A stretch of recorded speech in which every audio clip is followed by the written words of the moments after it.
Agnipath academy में स्वागत है। मेरा नाम विश्वेंद्र सिंह जादव है और आप देख रहे हैं अग्निपथ अकेडमी का ऑनलाइन प्लेटफॉर्म।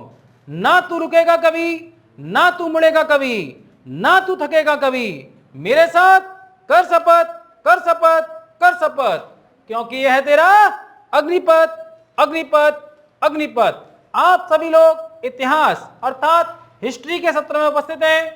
इतिहास के तहत हमने आधुनिक भारत अर्थात मॉडर्न हिस्ट्री की शुरुआत की थी। मॉडर्न हिस्ट्री के तहत हमने यूरोपियों के आगमन, यूरोपियों का आगमन कराया। क्या कराया? यूरोपियों का आगमन कराया। जब यूरोपियों के आगमन में अगर देखें हम तो सबसे पहले पुर्तगाली कौन आए थे? जिसके नाम में है गाली वो है पुर्तगाली। उसके बाद कौन आया? डच आए। उसके बाद अंग्रेज आए। उसके बाद डेनिश आए। उसके बाद फ्रांसीसी आए। आपका पेपर में क्वेश्चन इंपोर्टेंट है। ये क्या है? पुर्तगाली सबसे पहले आए। कब आए? 1498 पहली बार आए और सबसे बाद में गए। गामा की बात करें, इसने क्या किया? यह पुर्तगाल का था। इसने भारत के समुद्री मार्ग की खोज की थी। अगर हम कोलंबस की बात करें, इसने अमेरिका की खोज की थी। अगर हम कैप्टन कुक की बात करें, इसने ऑस्ट्रेलिया की खोज की थी। अगर हम तस्मान की बात करें, इसने तस्मानिया और न्यूजीलैंड की खोज की थी। इतनी बात समझ में आ गई? पुनः देख लें, वास्को डी गामा ने भारत के समुद्री मार्ग की खोज की, कोलंबस ने अमेरिका की खोज की, कैप्टन कुक ने ऑस्ट्रेलिया की खोज की, तस्मान ने तस्मानिया और न्यूजीलैंड की खोज की थी। पुर्तगाली मसाला व्यापार को ध्यान में रखकर, कहां पर? मसाला व्यापार को ध्यान में रखकर भारत आए थे। और जब भारत में आए तो उन्होंने विभिन्न स्थानों पर फैक्ट्रियां, किले, बस्तियां स्थापित की। जो ये कारखाने थे, ये क्या थे? उत्पादन केंद्र नहीं थे। क्या नहीं थे? उत्पादन केंद्र नहीं थे, बल्कि क्या थे? भंडार गृह थे। क्या थे? यहां पर ये लोग अपने सामान का भंडार करते, कार्यालय बनाते, बस्ती बनाते, ऑफिस बनाते। इतनी बात समझ में आ गई? अगर हम आगे जाएं तो वास्को डी गामा सबसे पहले भारत आया और यह कैप ऑफ गुड होप होते हुए भारत आया था। 1498 ईस्वी में मालाबार तट पर एक बंदरगाह है, कालीकट बंदरगाह पर। वहां का शासक जमोरिन था, जिसने क्या किया? इसका स्वागत किया। अरब व्यापारियों ने वास्को डी गामा का विरोध किया था और विरोध का कारण आर्थिक था। इतनी बात समझ में आ गई? आगे देखते हैं तो पुर्तगालियों का प्रथम गवर्नर फ्रांसिस डी अल्मीडा था। कौन था? फ्रांसिस डी अल्मीडा था। इसने ब्लू वाटर पॉलिसी चलाई। ब्लू वाटर पॉलिसी का उद्देश्य क्या था? भारत में ऐसे दुर्गों की स्थापना की जाए जिनका उद्देश्य केवल रक्षा करना ना हो, बल्कि हिंद महासागर पर नियंत्रण स्थापित करना भी होना चाहिए। अगला शासक अल्बुकर्क आया। कौन आया? अल्बुकर्क आया। अल्बुकर्क ही वह व्यक्ति था जिसने भारत में पुर्तगालियों की वास्तविक शक्ति का संस्थापक माना गया। अल्बुकर्क ने क्या किया? पुर्तगाली पुरुषों से कहा कि भारतीय महिलाओं से शादी करें, जिससे क्या हो? पुर्तगाली शक्ति को सांस्कृतिक और सामाजिक आधार प्रदान हो सके। अगर हम अल्बुकर्क की बात करें तो गोवा को इसने 1510 में बीजापुर के शासक आदिल शाह से जीता था। किसे जीता था? बीजापुर के शासक आदिल शाह से जीता था। 1530 ईस्वी में गोवा को पुर्तगालियों ने अपनी राजधानी बनाया। किसे क्या बनाया? पुर्तगालियों ने अपनी राजधानी बनाया। अगर हम पुर्तगालियों की पहली बस्ती की बात करें तो वह कोचीन थी। कौन थी? कोचीन थी। वहां पहला दुर्ग बनाया गया और यह दुर्ग अल्बुकर्क ने बनाया था। जब अल्बुकर्क ने इस दुर्ग को बनाया उस समय वह वायसराय नहीं था। कोचीन में पहला यूरोपीय दुर्ग भी बना था, क्योंकि पुर्तगाली ही सबसे पहले भारत आए थे। हम देखें तो ब्रिटिश राजकुमार चार्ल्स द्वितीय और पुर्तगाली राजकुमारी कैथरीन की आपस में शादी होती है और पुर्तगाली दहेज के रूप में बॉम्बे चार्ल्स द्वितीय को दे देते हैं। चार्ल्स द्वितीय जो ब्रिटिश राजकुमार था वह बाद में ब्रिटिश ईस्ट इंडिया कंपनी को यह दे देता है। 1661 में शादी होती है और 1668 में ब्रिटिश कंपनी को बॉम्बे मिल जाता है। अगर हम पुर्तगालियों की देन की बात करें तो तंबाकू की खेती का प्रचलन पुर्तगालियों ने शुरू किया। गौथिक की कला पुर्तगालियों ने शुरू की। इसके अलावा भारत में प्रिंटिंग प्रेस की स्थापना गोवा में पुर्तगालियों ने की। बड़े बड़े जहाजों का निर्माण पुर्तगालियों ने किया और यूरोपीय चित्रकला के तत्व भारतीय चित्रकला में पुर्तगालियों के समय ही प्रवेश किए थे। इतनी बात समझ में आ गई। अगर हम यहां से इनके पतन के कारण देखें तो देखते हैं कि ईसाईकरण की पद्धति के कारण इनका पतन हुआ। दूसरा कारण इनका लूटपाट की नीति थी, जिसके तहत कार्टेज आर्मेडा पद्धति को इन्होंने अपनाया। कार्टेज आर्मेडा पद्धति के तहत ये लोग क्या करते थे, एक परमिट जारी करते थे। जो ये परमिट जारी लेता था उसे समुद्र में व्यापार करने की अनुमति मिलती थी। जो व्यक्ति इस परमिट को नहीं लेता था, पुर्तगाली उसके जहाजों को लूट लेते थे। आगे अगर हम देखें, जो लोग ये परमिट लेते थे उन्हें भी काली मिर्च और गोला बारूद का व्यापार करने की अनुमति नहीं थी। आगे हम डच की तरफ जाते हैं। अगर हम डचों की तरफ जाएं तो डच पुर्तगालियों के बाद भारत आए। 1596 ईस्वी में हाउटमैन नामक डच नागरिक पहली बार भारत आया। 1602 ईस्वी में डच ईस्ट इंडिया कंपनी की स्थापना हुई। भले ही डच अंग्रेजों से पहले भारत आए हों, लेकिन ब्रिटिश ईस्ट इंडिया कंपनी की स्थापना इनसे पहले हुई, वह 1600 में हुई। कब हुई थी? 1600 में। अगर हम डच ईस्ट इंडिया कंपनी की बात करें तो इन्होंने कोरोमंडल तट को व्यापार का आधार बनाया। क्या बनाया? व्यापार का आधार बनाया। अगर डच ईस्ट इंडिया कंपनी की बात करें तो यह कंपनी 17 सदस्यीय बोर्डों द्वारा संचालित होती थी और सरकार के नाम से, किसके नाम से? सरकार के नाम से संधि करती, युद्ध करती और क्षेत्र का विस्तार करती। डच ईस्ट इंडिया कंपनी ने कोरोमंडल तट में मसूलीपट्टनम में वहां पर प्रमुख व्यापारिक केंद्र बनाया और यह व्यापारिक केंद्र वाटविया इंडोनेशिया में स्थित मुख्यालय के प्रति उत्तरदायी था। इन्होंने पुर्तगालियों को हराकर लगभग सभी उनके केंद्रों पर कब्जा कर लिया था। अगर हम आगे बढ़ें तो देख सकते हैं कि जो डच थे, डचों ने मसाले की जगह भारतीय वस्त्रों को निर्यात की प्रमुख वस्तु बना दिया था। मतलब इन्होंने भारतीय वस्त्रों का निर्यात अधिक किया था। 1759 में बेदरा का युद्ध होता है अंग्रेज और डचों के बीच, जिसमें अंग्रेज विजयी होते हैं। इसमें नेतृत्व अंग्रेजों का क्लाइव ने किया था और डच अंततः पराजित हो जाते हैं। आगे हम देखेंगे डेनिश, क्योंकि हम अंग्रेजों से पहले डेनिश को पढ़ा हमने 1616 ईस्वी में। कब? 1616 ईस्वी में इनकी कंपनी की स्थापना होती है। ट्रैंकोवार, क्या था? ट्रैंकोवार जो तमिलनाडु में है, यहाँ ये प्रमुख व्यापारिक केंद्र बनाते हैं, लेकिन आगे चलकर अपने सभी व्यापारिक केंद्र अंग्रेजों को बेचकर चले जाते हैं। अब हम पढ़ेंगे अंग्रेजों के बारे में। 1588 ईस्वी में अंग्रेजों ने नौसैनिक श्रेष्ठता स्थापित की और फिर पूर्व की तरफ व्यापार करने के लिए कदम बढ़ाए। 1599 ईस्वी में ब्रिटिश ईस्ट इंडिया कंपनी की स्थापना होती है। 31 दिसंबर 1600 को ब्रिटिश राजकुमारी एलिजाबेथ प्रथम ब्रिटिश ईस्ट इंडिया कंपनी को 15 वर्षों के लिए पूर्व से व्यापार करने का एकाधिकार प्रदान करती हैं। आगे चलकर 1509 में ब्रिटिश सम्राट जेम्स प्रथम यह एकाधिकार अनिश्चित काल के लिए बढ़ा देता है। अगर 1608 में देखें तो ब्रिटिश सम्राट जो जेम्स प्रथम थे, उनका राजदूत था। उनका कौन था? राजदूत था captain Hawkins. Captain Hawkins Jahangir के काल में आता है ताकि वह सूरत में प्रथम फैक्ट्री स्थापित कर सके। जो कैप्टन हॉकिंस था वह फारसी और तुर्की का अच्छा जानकार था। वह जहांगीर से फारसी में बात करता है। किसमें बात करता है? फारसी में बात करता है, और लेकिन उसे अनुमति नहीं मिलती है। कारण क्या था? स्थानीय व्यापारी और पुर्तगाली उसका विरोध करते हैं। बाद में 1611 में कैप्टन वेस्ट स्वावलंबी नामक स्थान पर पुर्तगालियों को पराजित करता है। जहांगीर इससे बहुत प्रभावित होता है।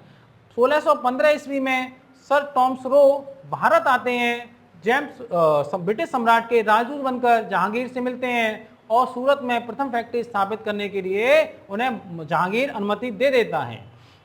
अब आपसे पूछा जाए अंग्रेजों की प्रथम फैक्ट्री कहाँ स्थापित हुई? कहेंगे सूरत में। कहाँ हुई? सूरत में। यूरोपियों में प्रथम फैक्ट्री सूरत में स्थापित करने वाली शक्ति कौन सी थी? वो थे अंग्रेज। कौन थे? अंग्रेज थे।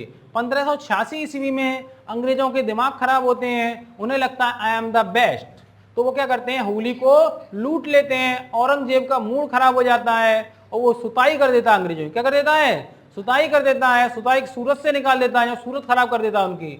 विशाखापट्टनम से भगा देता है और और मसूलीपट्टनम से भी उन्हें भगा देता है। लेकिन बाद में अंग्रेज धूर्त और चालाक होते हैं, वो माफी मांग लेते हैं, 1.5 लाख का अर्जाना भी देते हैं। उसके बाद उन्हें पुनः व्यापार करने की अनुमति मिल जाती है। 1698 ईस्वी में बंगाल का सूबेदार अजीमुशान आता है और वह क्या करता है, 3 गांव की जमींदारी अंग्रेजों सौंपता है। वो गांव थे गोविंदपुर, सुल्तानती और कालिकाता। इन तीनों गांवों को मिलाकर कलकत्ता की नींव रखी जाती है। जो नींव रखता है उसका नाम था जॉब चारनॉक। कौन था? जॉब। और यहाँ पर फोर्ट विलियम्स की स्थापना भी की जाती है। कोलकाता शहर का प्रथम प्रेसिडेंट चार्ल्स आयर को बनाया जाता है। 1717 में फर्रुखसियर आता है। कौन आता है? फर्रुखसियर मुगल सम्राट बनता है। मुगल सम्राट बनता है, यह एक शाही फरमान जारी करता है। क्या करता है? शाही फरमान जारी करता है और ब्रिटिश कंपनी को बंगाल में निःशुल्क व्यापार करने की अनुमति प्रदान कर देता है। इसी को क्या कहा जाता है? ब्रिटिश कंपनी का मैग्ना कार्टा कहा जाता है। अगर ब्रिटिश कंपनी की बात करें तो इसकी स्थापना अकबर के काल में हुई थी। इसका कार्यकाल 1556 से 1605 ईस्वी 1602 ईस्वी तक था। कितना था? 1602 ईस्वी तक था। अगर हम बात करें कि यूरोपियों को सर्वोत्तम सोरा और अफीम कहां से प्राप्त होता था? वह बिहार से प्राप्त होता था। अब हम देखेंगे फ्रांसीसी। अगर मैं कहूं तो मैंने केवल आपको 6 से 7 मिनट में इसका रिवीजन करा दिया है। आपको भी इतना ही टाइम निकालना है। आप एक बार रिवीजन कीजिए सुबह, एक बार कीजिए शाम को, एक बार कीजिए दोपहर में। जैसे डॉक्टर के पास जाते हो, आपको बुखार आता है तो डॉक्टर कहता है एक सुबह लेना टैबलेट, एक शाम को लेना, एक दोपहर में लेना। जैसे सुबह दोपहर शाम को लोगे तो क्या होगा? आप ठीक हो जाओगे। ऐसे ही हमारी भी टैबलेट लेनी है, लेकिन ठीक होने के लिए नहीं, डंडा लेने के लिए। आपको डंडा कब मिलेगा? क्योंकि पुलिस में भर्ती होना है तो डंडा प्राप्त करना है। तो कब मिलेगा? आपको तभी मिलेगा जब आप हमारी टैबलेटें लेंगे, सुबह दोपहर और शाम। क्योंकि सारा खेल प्रैक्टिस का है। जो जितनी प्रैक्टिस करेगा वो उतना ही कामयाब होगा। क्योंकि एक बात ध्यान रखना, महानता 1000 काम करने में नहीं है, महानता एक काम को 1000 बार करने में है। महानता 1000 काम करने में नहीं है, महानता एक काम को 1000 बार करने में है। इतनी बात समझ में आ गई? और एक बात और ध्यान रखना, ये बात क्या है, एक दिन में यहाँ कोई कुछ नहीं बनता। एक दिन में यहाँ पर कोई कुछ नहीं बनता। तुम्हें अगर कुछ पाना है तो हर दिन तपना होगा, हर दिन तपना होगा, मन हो या ना हो। तुम्हें अपने आप को झोंकना होगा। क्या करना होगा? झोंकना होगा। जिसने यहाँ अलग रास्ता चुना है, उसे आराम को भी पीछे छोड़ना पड़ा है। जो यह ना कर सका वह जीवन में कभी कुछ नहीं बन सकता। अगर आप अपने जीवन में कुछ नया करना चाहते हो तो लोग तुम पर हंसेंगे, तुम्हारा मजाक उड़ाएंगे, लेकिन ध्यान रखना, जब जग जिस पर हंसा है उसी ने इतिहास रचा है। इसलिए अपने ऊपर हंसने वालों से कह दो, अभी नहीं बताऊंगा तुझे, अपने काम से बताऊंगा। किसे बताऊंगा? काम से बताऊंगा। इसलिए करत करत अभ्यास के जड़मत हो सुजान, और 80 आवत जात के सिल पर परत निशान। अगर आप अभ्यास करेंगे तभी आप आगे बढ़ सकते हैं। इतनी बात समझिए। लगातार अभ्यास करते रहिए, लगातार और लगातार, क्योंकि अभ्यास ही आपको क्या बनाएगा? हीरा बनाएगा। हीरा बनना है तो तपना तो पड़ेगा। क्या करना पड़ेगा? तपना तो पड़ेगा। सोने को जितना तपाओ उतना चमकता है। समझ में आ गया? और लोहे को गर्म करके जितना पीटो वो उतना ही मजबूत हो जाता है। तो आपको भी तपना है, हीरा बनना है, सोना बनना है या लोहा बनना है, ये आप डिसाइड करें। लेकिन ये बात निश्चित है, कुछ भी बनने के लिए मेहनत करनी ही पड़ती है। बिना मेहनत के कुछ नहीं होता, इस बात का ध्यान रखना। बाबू सोना से दूर रहो और मेहनत करते रहो।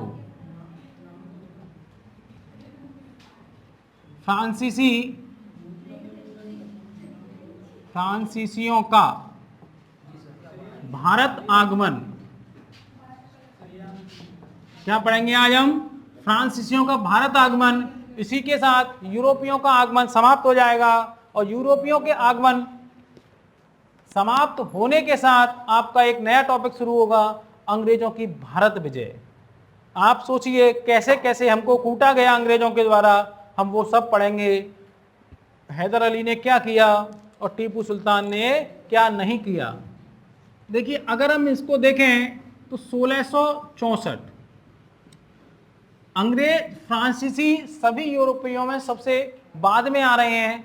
1664 में क्या था, एक लुई 14 था, देखो नाम भी अलग मिलेगा। ये कौन है, फ्रांसीसी सम्राट। कौन है ये, फ्रांसीसी सम्राट। 1664 ईस्वी में लुई 14 है जो कौन है, फ्रांसीसी सम्राट है। इसके समय कौन एक मंत्री है कॉलवर्ट। कौन है, कॉलवर्ट मंत्री है। यह कॉलवर्ट जो मंत्री है, इसके प्रयासों से ही, मंत्री के प्रयासों से क्या हो रहा है, मंत्री के प्रयासों से फ्रांसीसी कंपनी की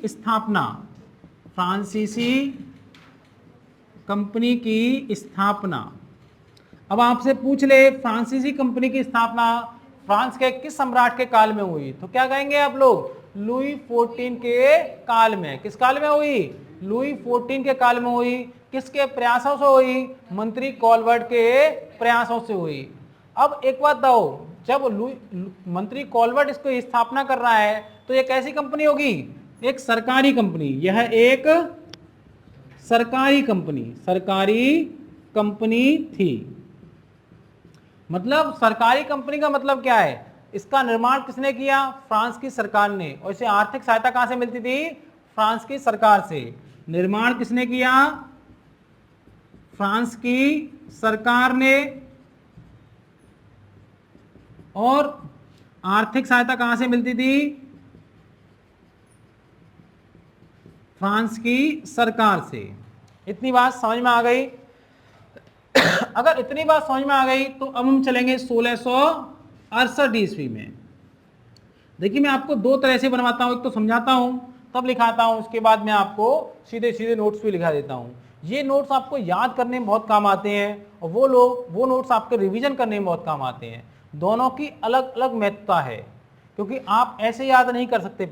पहले आप वैसे ही याद करेंगे, फिर इसका ऐसे रिवीजन लगातार करते रहेंगे। एक व्यक्ति था फ्रैंक कैरो। कौन था, फ्रैंक कैरो। इसके साथ क्या आया, फ्रांसीसी दल भारत आया। क्या आया था, इसके नेतृत्व में फ्रांसीसी दल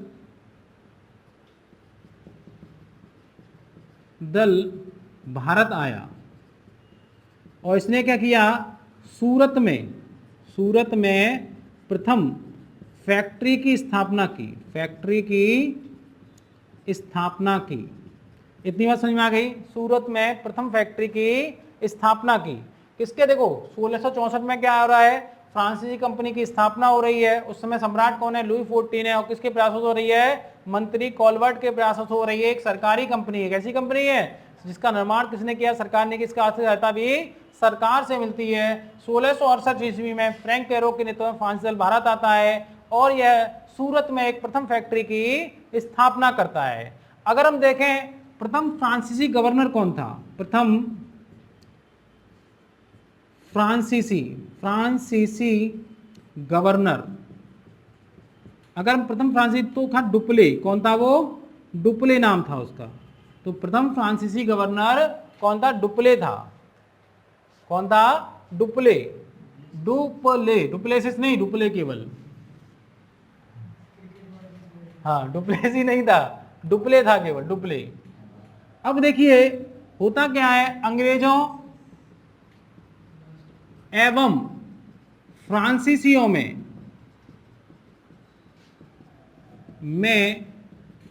3 युद्ध हुए।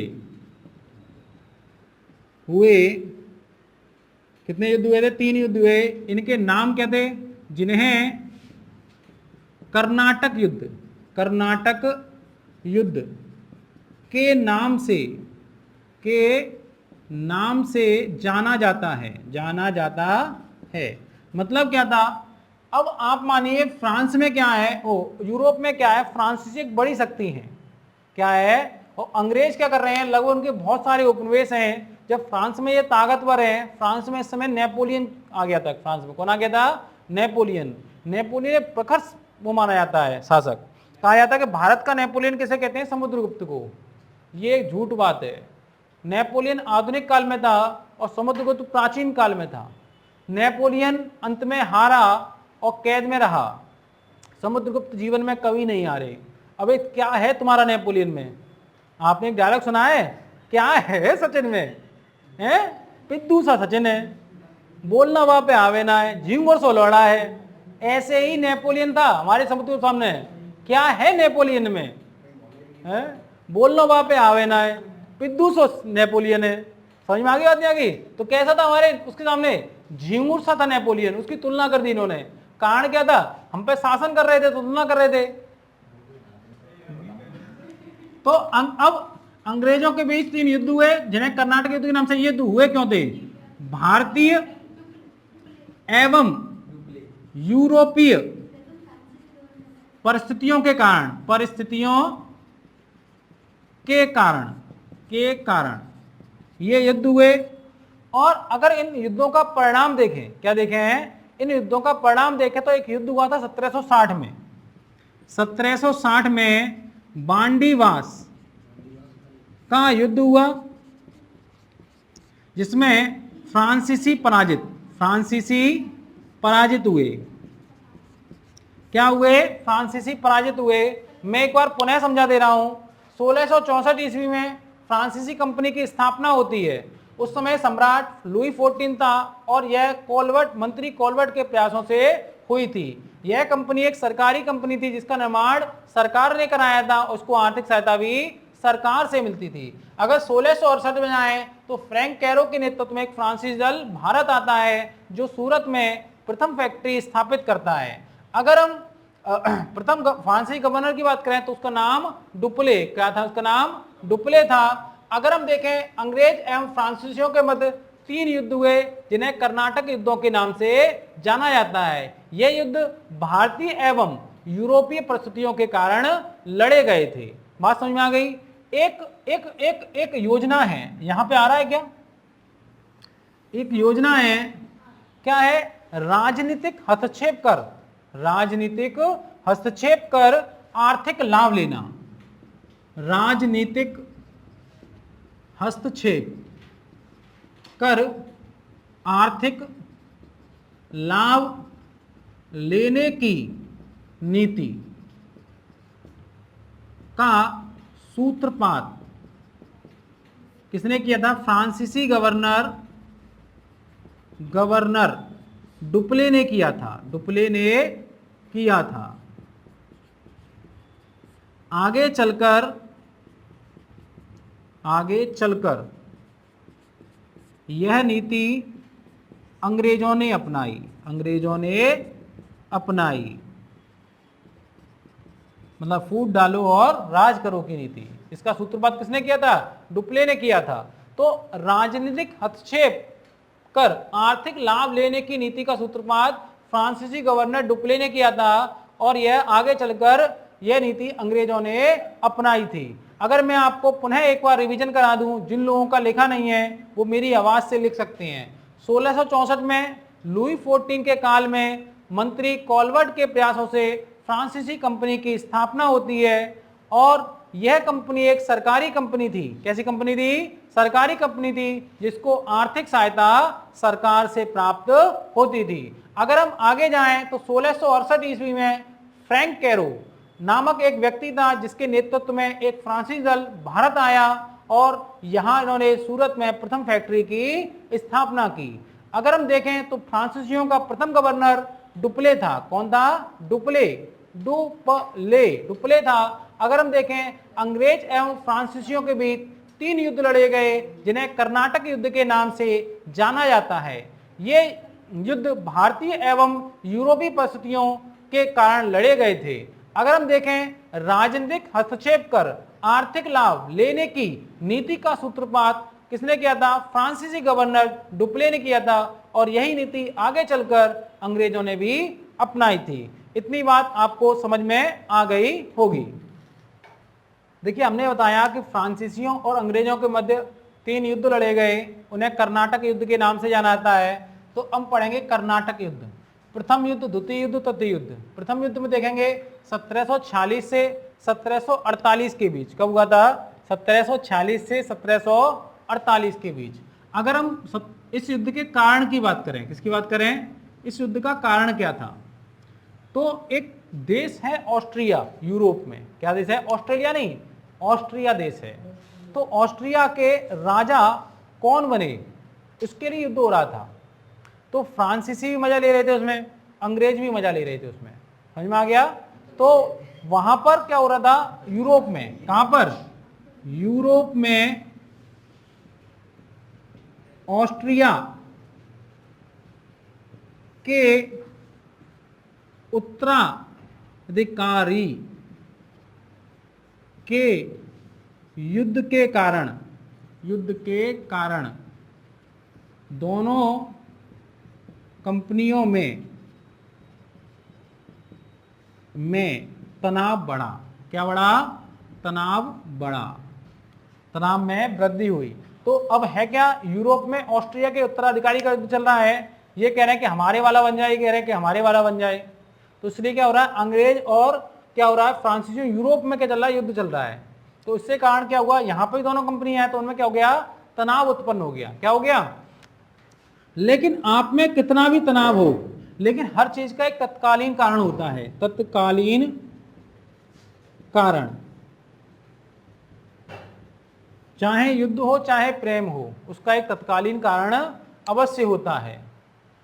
आपका पड़ोसी आपसे जलता है, आपसे चलता है मनमुटाव, लेकिन आप देखो कभी कभी ईंट पत्थर भी चलते हैं, होता कारण कुछ और है पीछे, लेकिन तत्कालीन कारण क्या होता है, कोई ना कोई अन्य कारण रहा होता है कि उसने मुझे मुंह चिढ़ा दिया और फिर उस कर दी उसने बच्चे की कुटाई। अब बच्चे की कुटाई की, इससे क्या हुआ, अपने बच्चे को शिकायत करने गया और जो बच्चे लड़ रहे थे, समझ में आता है फिर क्या होता है, उससे बड़े बड़े लड़ने लगे। हुआ क्या, हमारा एक सेंटर है कंप्यूटर सेंटर, वहां पर दो लड़के थे, ये दो लड़के थे, इनमें हो गई किसी बात पर लड़ाई, सेंटर के बाहर लड़ाई हो रही। जैसे ही हमें पता चला हम पहुंच गए, हम भी ऐसे ही हैं कान वाले, हमें कानों सुनाई दिया, हम पहुंच गए, हमने लड़ाई शांत कराई। इन दोनों के माता पिता को बुलाया, किसको बुलाया, बड़े बड़े लड्डुओं को हमने बुला लिया। ये छोटे लड्डू आपस में लड़ रहे थे, फूट ना जाए लड्डू, इसलिए हमने क्या किया, इन लड्डुओं को बुला लिया और नीचे ऑफिस में बैठकर, किस में बैठकर, ऑफिस में बैठकर शांति कराई। सब कुछ शांत था। जैसे ही ऑफिस से निकलकर बड़े गेट में गए और बाहर जाते जाते इनमें इन लड्डुओं में तो लड़ाई हो रही थी, अब की इन लड्डुओं में लड़ाई होने लगी। ये एक दूसरे की माँ बहन को याद कर रहे हैं। आपस में जब लड़ते हैं लोग तो एक दूसरे की माँ बहन को बहुत याद करते हैं। इनमें ऐसी लड़ाई हुई कि बहुत सारे लड्डू दिखने लगे और ऐसी कुटाई चालू हुई कि हमें सेंटर बंद करना पड़ा उस दिन, इतने लड्डू इकट्ठे हो गए वहां पर।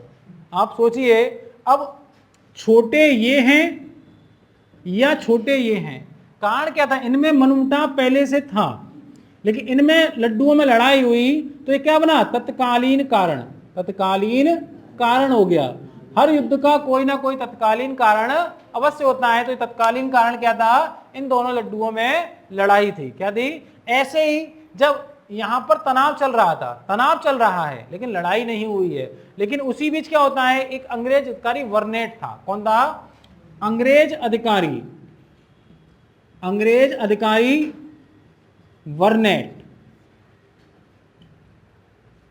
ये क्या करता है, फ्रांसीसी जहाजों को लूट लेता है, फ्रांसीसी जहाजों, फ्रांसीसी जहाजों क्या करता है, ये लूट लेता है, मतलब उन पर कब्जा कर लेता है। क्या कर लेता है, फ्रांसीसी जहाजों पर कब्जा कर लेता है। पहले से ही खिसियाए बैठे थे बेचारे, ये लड्डू पहले से ही खिसियाए बैठे थे, कब्जा कर लिया, इनका मूड खराब हो गया। क्या हो गया, मूड खराब हो गया। उसमें फ्रांसीसी गवर्नर कौन था, डुप्ले था। कौन था, डुप्ले था। इनमें युद्ध शुरू हो गया। कोई भी युद्ध हो, कोई भी युद्ध हो, उसका कोई ना कोई परिणाम अवश्य होता है, चाहे अच्छा हो चाहे बुरा हो, परिणाम अवश्य निकलता है। समझ में आ गई बात, कोई ना कोई युद्ध हो, या तो दिल टूटता है या दिल जुड़ जाता है। क्या हो जाता है, चाहे टूटे तब भी दर्द होता है, जुड़ जाए तो कुछ दिनों बाद दर्द होता ही होता है, लेकिन दर्द तो निश्चित होगा।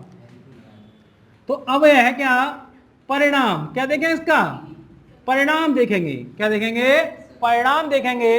अब परिणाम में क्या हुआ, अगर यहां चल रहा है उत्तराधिकारी का युद्ध, तो एक संधि हुई आक्सा ला सैपेल। क्या हुई, आक्सा ला सैपेल, सैपेल संधि, आक्सा ला सैपेल संधि हुई। और इसके माध्यम से क्या हुआ, ये वाला जो उत्तराधिकारी का युद्ध था, ऑस्ट्रिया उत्तराधिकारी का युद्ध, ऑस्ट्रिया उत्तराधिकारी का युद्ध समाप्त। जैसे ये समाप्त हुआ वैसे क्या होगा, ये भी समाप्त हो गया। भाई फुर्रे लड़ क्यों रहे थे, ये आपस के लिए तो लड़ ही रहे थे। तो यहां क्या हुआ, भारत में भी युद्ध समाप्त। क्या हो गया, भारत में भी युद्ध समाप्त, भारत में भी युद्ध समाप्त हो गया। अगर हम देखें तो इस संधि से क्या हुआ, मद्रास अंग्रेजों को पुनः मिल गया। क्या हो गया, पुनः मिल गया। मद्रास अंग्रेजों को पुनः मिल गया। अगर हम इस युद्ध की बात करें तो यह युद्ध किसके पक्ष में रहा, तो कह सकते हैं कि यह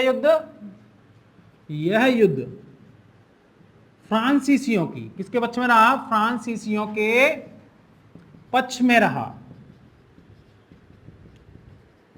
इस युद्ध को एक युद्ध के नाम से और जाना जाता है, सेंट टोमे का युद्ध। कौन था, सेंट टोमे का युद्ध। ये ध्यान रखना, पेपर में पूछ लेगा सेंट टोमे का युद्ध किन किन के बीच लड़ा गया था। अगर सेंट टोमे का युद्ध देखें तो एक तरफ थे फ्रांसीसी, कौन थे, फ्रांसीसी बनाम का यह चिन्ह होता है, वीएस लिख देते हैं तो बनाम हो जाता है। और कर्नाटक का नवाब था अनवरुद्दीन। कौन था, कर्नाटक का नवाब, कर्नाटक का नवाब अनवरुद्दीन, कर्नाटक का नवाब अनवरुद्दीन था। इसमें फ्रांसीसी विजयी रहे। कौन विजयी रहे, फ्रांसीसी इसमें विजयी रहे। इन्होंने अनवरुद्दीन को नाकों चने चबा दिए। तो एक बार हम देखें तो प्रथम युद्ध 1746 से 1748 में लड़ा गया था। अगर कारण देखें तो यूरोप में ऑस्ट्रिया के उत्तराधिकारी के युद्ध के कारण दोनों कंपनियों में तनाव बढ़ रहा था। और तत्कालीन कारण देखें तो अंग्रेज अधिकारी वर्नेट ने फ्रांस जहाज पर कब्जा कर लिया। इससे फ्रांसीसियों का मूड खराब हो गया और उन्होंने अंग्रेज बस्तियों पर हमला कर दिया और उन्होंने मद्रास को जीत लिया।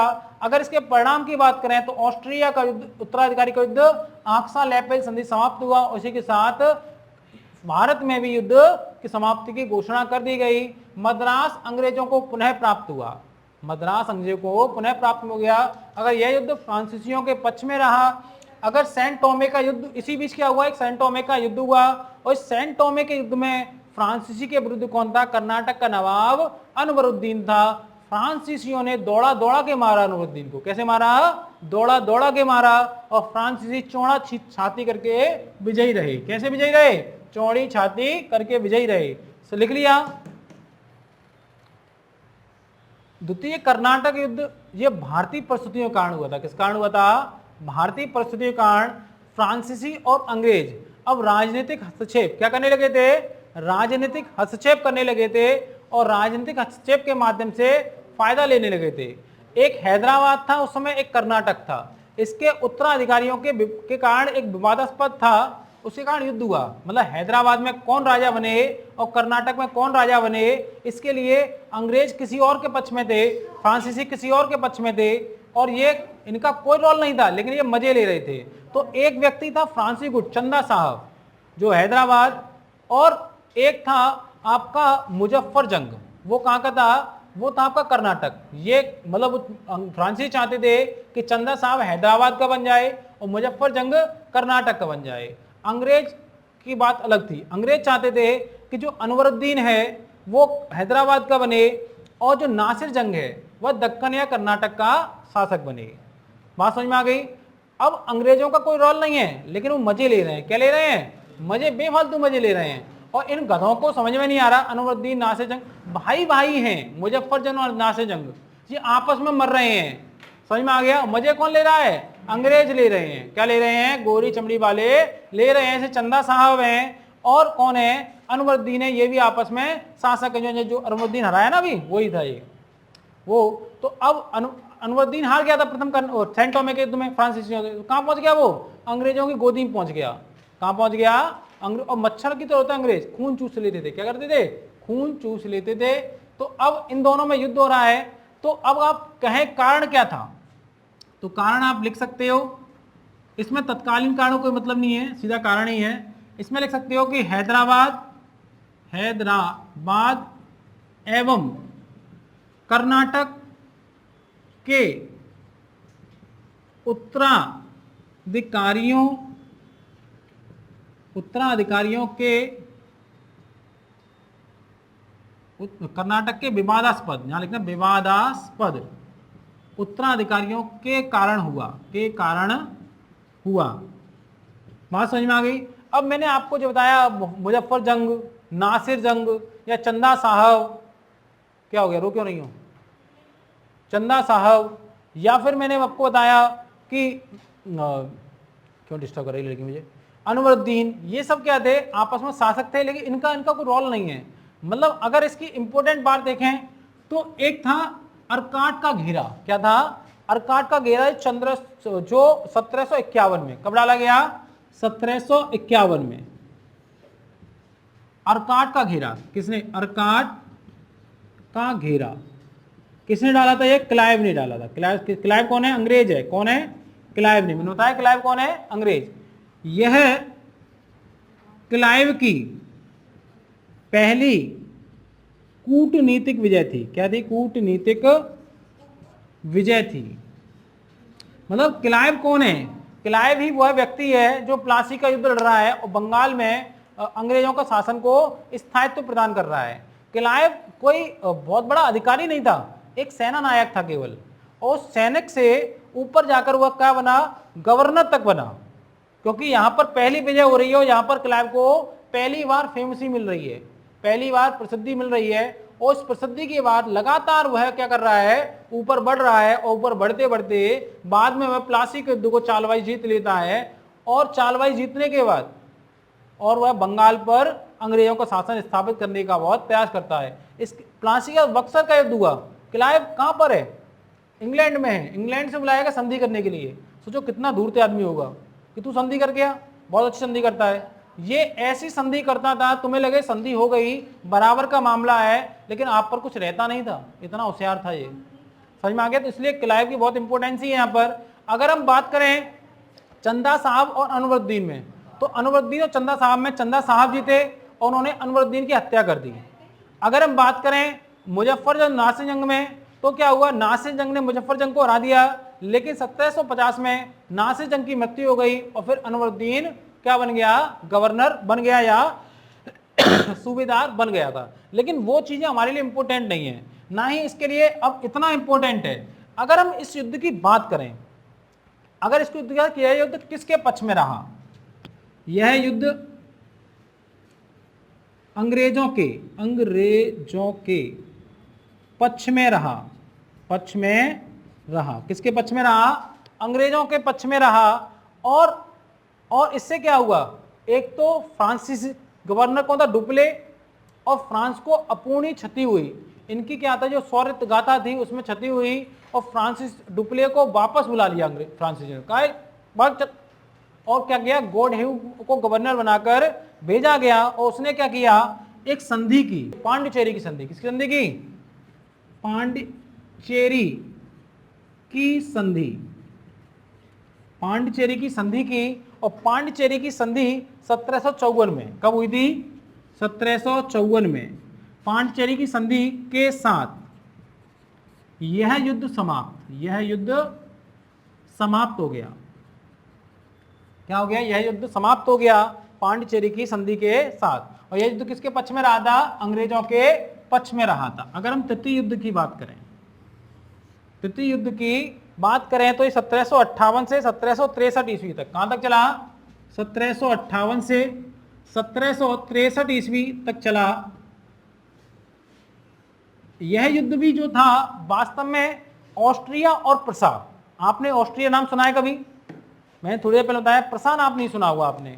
आज जर्मनी जिसे कहते हैं उसे कभी प्रसा कहते थे। वैसे तो अलग डिटेल है उसकी, लेकिन आप मोटा माटी समझें, सरसरी निगाह से देखें तो क्या है, प्रसा का है, प्रसा जर्मनी को कहते हैं। प्रसा क्या था? जर्मनी, वो जो जर्मनी जो उत्तराधिकारी बना वो प्रसा का बना। किसका बना? तो क्या था, जर्मनी उस समय बन रहा था, बना नहीं था।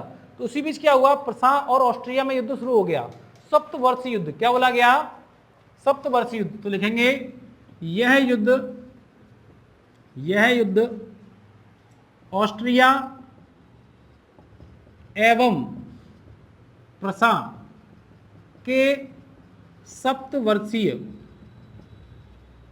युद्ध का विस्तार था। अब आप सोचो, अंग्रेज जो है वो प्रसा की तरफ है। किसकी तरफ है अंग्रेज? अगर अंग्रेज देखे जाएं तो किधर हैं? वो प्रसा की तरफ हैं अंग्रेज। और ऑस्ट्रिया की तरफ कौन है? फ्रांसीसी हैं। कौन है? फ्रांसीसी। फ्रांसीसी गुट में कौन है? और ये अंग्रेजी गुट है। क्या है ये? अंग्रेजी गुट है, प्रसा है। इतनी बात समझ में आ गई। अब ये अगर आप समझें कि वो अंग्रेज प्रसा की तरफ क्यों है और फ्रांसीसी ऑस्ट्रिया की तरफ क्यों है, तो आपको विश्व इतिहास पढ़ना पड़ेगा। लेकिन मैं इतना बता दूं कि जो अंग्रेज थे वो चाहते थे कि यूरोप में एक ऐसा देश बन जाए जो क्या करे, ऑस्ट्रिया और फ्रांस दोनों को नियंत्रित कर सके। भविष्य में ऐसा ही हुआ। जर्मनी एक ऐसा देश बना जिसने फ्रांस को भी नियंत्रित किया और ऑस्ट्रिया को भी नियंत्रित किया, क्योंकि जो इंग्लैंड है वो इंग्लैंड यूरोप की मुख्य भूमि से अलग है। समझ में आ गई बात? नहीं आ गई? मुख्य भूमि से अलग है और ऑस्ट्रिया क्या है, फ्रांसीसी गुट में शामिल हो गया। अब इतनी बात समझ में आ गई। अगर हम इसके तत्कालीन कारण की बात करें तो क्या है? चंद्रनगर पर अधिकार। क्या है? तत्कालीन कारण था। क्या था? तत्कालीन कारण फ्रांसीसियों का चंद्रनगर पर अधिकार। अंग्रेजों का चंद्रनगर पर अधिकार। चंद्रनगर पर अधिकार इसका तत्कालीन कारण था। क्या था? तत्कालीन कारण था। अब हुआ क्या, इस समय काउंट डी लाली फ्रांसीसी गवर्नर था। कौन था? काउंट डी लाली इसमें हार गया। उसने क्या किया, हैदराबाद से बुस्सी को बुलाया। किसको बुलाया? बुस्सी को बुलाया। लेकिन फिर भी वह जीत नहीं पाया और यह उसकी एक कूटनीतिक भूल थी। क्या थी? कूटनीतिक भूल थी। यह युद्ध एक चीज के लिए और जाना जाता है, 1760 में बांडीवास का युद्ध हुआ, की लड़ाई हुई और इसमें क्या हुआ, फ्रांसीसी पराजित हुए। फ्रांसीसी जब पराजित हो गए तो एक संधि हुई। इसके बाद क्या हुई? संधि हुई, वह थी पेरिस की संधि। किसकी संधि थी? पेरिस की संधि। क्या हुई? पेरिस की संधि हुई। और यह संधि 1763 में, कब हो रही है? 1763 में पेरिस की संधि के साथ यह युद्ध समाप्त हो गया। क्या हो गया? यह युद्ध समाप्त हो गया और फ्रांसीसी बस्तियों को अंग्रेजों ने वापस कर दिया, लेकिन चंद्रनगर को वापस नहीं किया। एक बार हम आपका पुनः रिवीजन करा दें। अगर हम प्रथम कर्नाटक युद्ध की बात करें,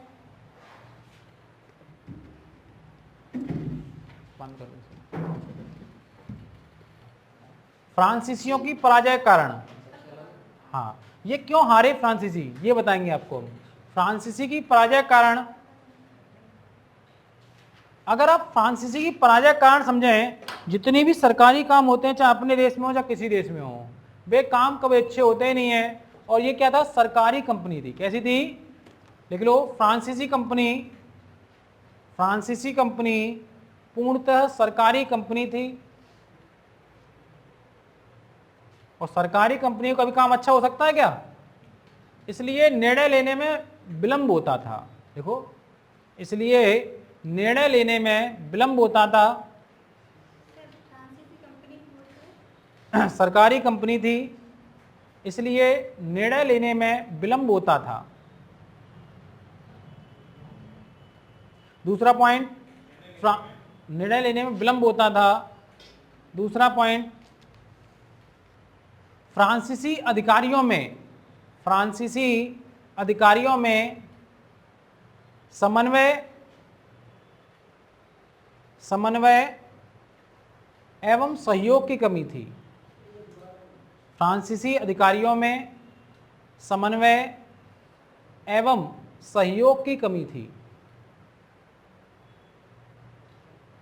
अगला, सहयोग की कमी थी।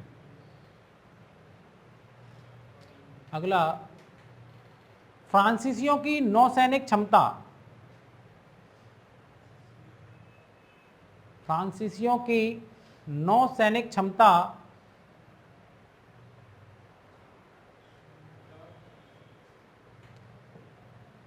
ब्रिटिश की तुलना में कमजोर थी। इस कारण वे संघर्ष में पराजित